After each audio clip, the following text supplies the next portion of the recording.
নমস্কার, টুনটেলের নতুন ভিডিওতে আপনাদের স্বাগত জানাই। এবারে কোনো কাল্পনিক গল্প নয়, একেবারে সত্যিকারের বেড়ানোর গল্প। গত 6ই জুন হালকা বৃষ্টিমুখর রাতে আমরা রওনা হয়েছিলাম। গন্তব্য আমেরিকা, উদ্দেশ্য ছেলের কনভোকেশন সেরিমনি অ্যাটেন্ড করা। রাত বেশি হলেও এয়ারপোর্ট দেখে সেটা বোঝার কোনো উপায় নেই। প্রচুর মানুষজন ব্যস্ত সমস্তভাবেই ঘুরে বেড়াচ্ছেন।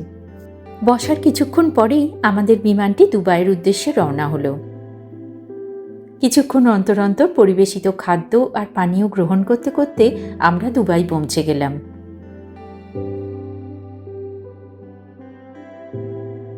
দুবাই এয়ারপোর্টটি বেশ সুন্দর সাজানো গোছানো। কিছুটা এদিক ওদিক ঘোরাঘুরি করে ইমিগ্রেশন ইত্যাদি ফর্মালিটিস করে আমরা সিয়াটেলে যাবার জন্যে ফ্লাইট ধরলাম। এই বিমানটির যাত্রাপথ একটু বেশিই লম্বা ছিল।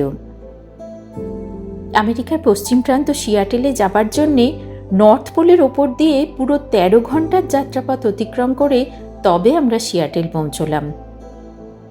তারপর সেখান থেকে আর একটা বিমানে করে মাত্র 1.5 ঘন্টার দূরত্ব পেরিয়ে সল্টলেক সিটিতে পৌঁছলাম। সন্ধ্যার অস্তমিত সূর্যকিরণ আমাদের স্বাগত জানালো। পরের দিন দ্য গ্রেট সল্টলেক দর্শন দিয়ে আমাদের অভিযান শুরু হলো। ভিজিটার সেন্টার থেকে আমরা বেশ কিছু তথ্য জানতে পারলাম, যেমন এখানে জলে লবণের পরিমাণ এত বেশি যে কোনো মাছ এখানে বেঁচে থাকতে পারে না। তবে প্রচুর পরিমাণে এক ধরনের জলজ প্রাণী এখানে পাওয়া যায়, যার নাম হলো ব্রাইম শ্রিম্প, অর্থাৎ এক ধরনের চিংড়ি মাছ। গ্রেট সল্টলেকটি আগে লেক বনেভিল নামে পরিচিত ছিল। সেটির গভীরতা ছিল প্রায় 1000 ফুট, আর তার আয়তন এতটাই বেশি ছিল যে ইউটার 1/3 তো বটেই, সেই সাথে আইডাহো আর নেভাডার কিছু অংশেও বিস্তৃত ছিল।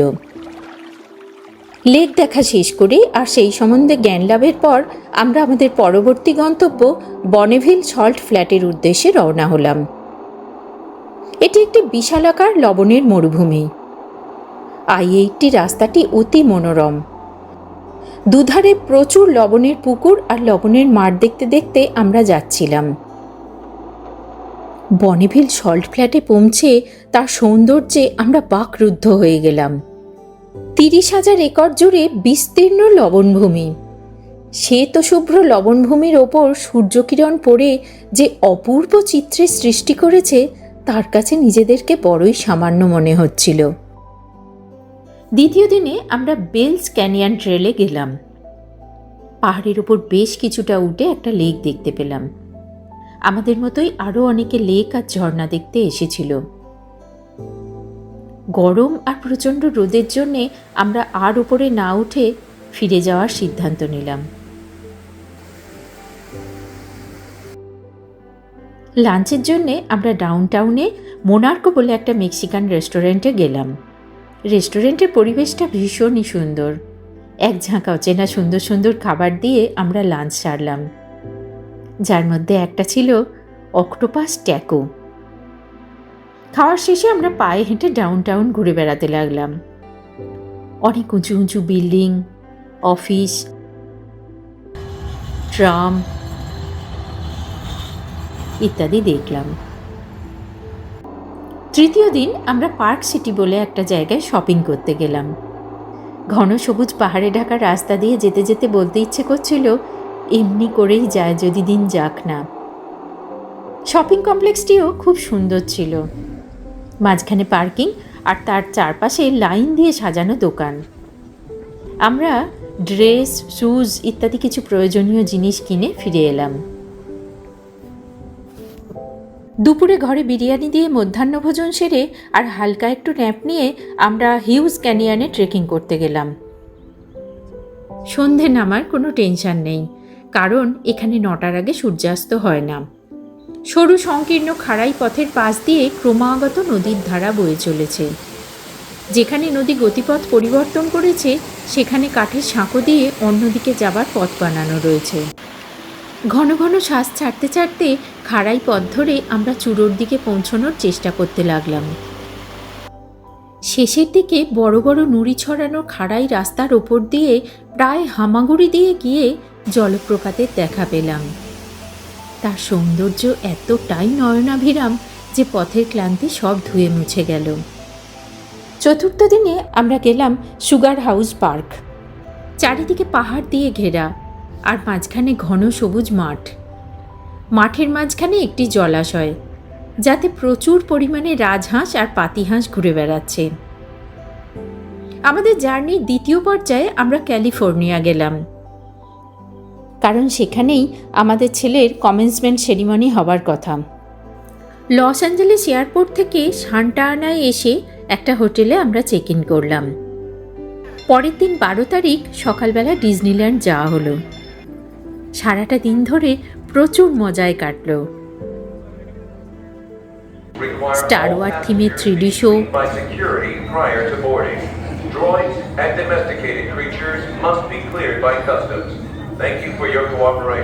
সাবমেরিনে চেপে পাতাল পাড়ি, জল জঙ্গলে বোটে করে ঘুরে বেড়ানো,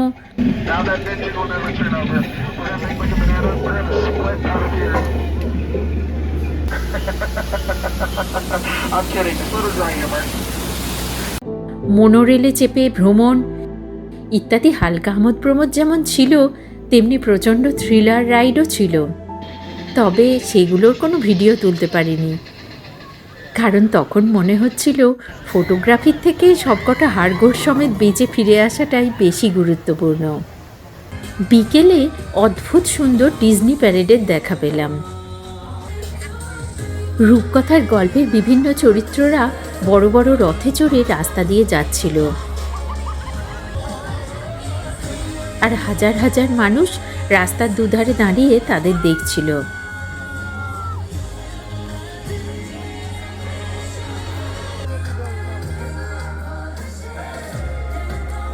এরকম আরও অনেক অভূতপূর্ব অভিজ্ঞতার পর রাতের ক্র্যাকার শো দেখে আমরা হোটেলে ফিরলাম।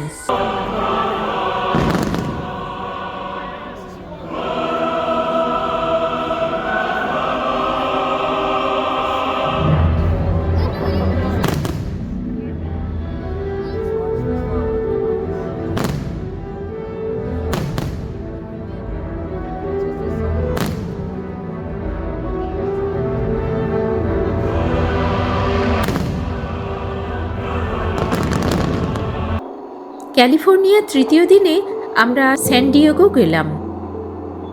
রাস্তার ধারে ধারে ঘন নীল সমুদ্র আমাদের যাত্রাপথের সঙ্গী হলো।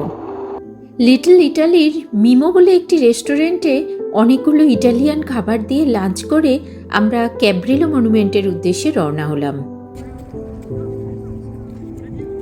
ক্যাব্রিলো প্রথম ইউরোপিয়ান হিসেবে আমেরিকার পশ্চিম উপকূলে পা রেখেছিলেন, তাই তার স্মৃতির উদ্দেশ্যে এই মনুমেন্টটি বানানো হয়েছে। এখান থেকে ঘন নীল প্রশান্ত মহাসাগরের পাশে পাশে স্যান ডিয়েগো বন্দর, Coronado beach, naval air station, North Island ইত্যাদি অনেক কিছু দেখা যায়। তারপর আমরা গেলাম টোরে পাইন্সে। এখানে প্রচুর প্যারাগ্লাইডার দেখতে পাওয়া যায়।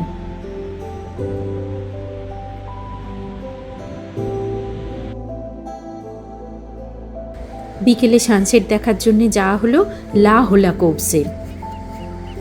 সমুদ্রের হাওয়া, শিল আর শিলায়নের আওয়াজে জায়গাটি মুখরিত ছিল।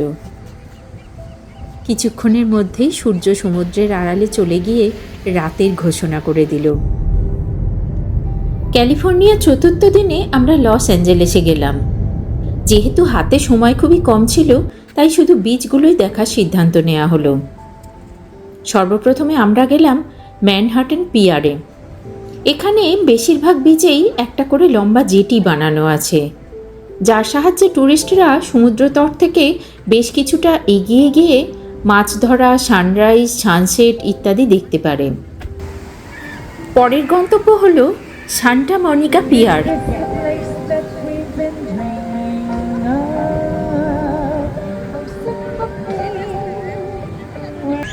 এখানে বাচ্চাদের জন্য অনেক ধরনের ফান রাইডসের ব্যবস্থা করা ছিল।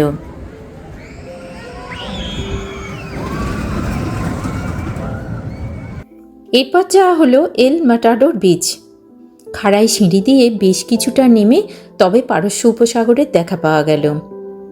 সমুদ্রের মধ্যে বিশাল বড় পাথর আর তার নিচ দিয়ে ঢেউয়ের আনাগোনা এক অভূতপূর্ব সৌন্দর্যের সৃষ্টি করেছে।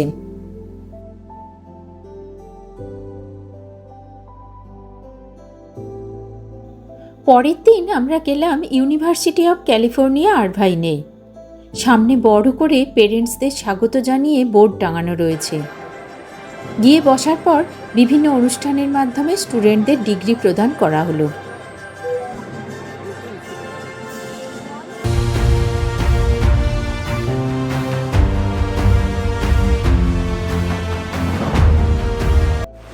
পরের দিন আমরা নিউপোর্ট বিচে গেলাম। অনেকে সেখানে মাছ ধরায় ব্যস্ত ছিল। আমরা বিচে অনেকক্ষণ বসেছিলাম।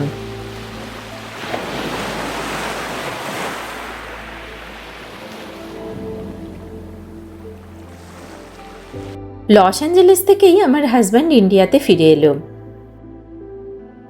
আমি আমার ছেলের সাথে গিয়ে আরও 1 সপ্তাহ থেকে বেশ কিছু সুন্দর জায়গায় ঘুরে তারপর ফিরে এলাম। আসার সময় আমার ফ্লাইট ডেনভার আর ফ্র্যাঙ্কফার্টে চেঞ্জ করতে হয়েছিল। এই হলো আমাদের ভ্রমণ কাহিনী। আশা করি আপনাদের ভালো লেগেছে। তবে আর দেরি না করে আমাদের চ্যানেলটিকে সাবস্ক্রাইব করে ফেলুন। ধন্যবাদ।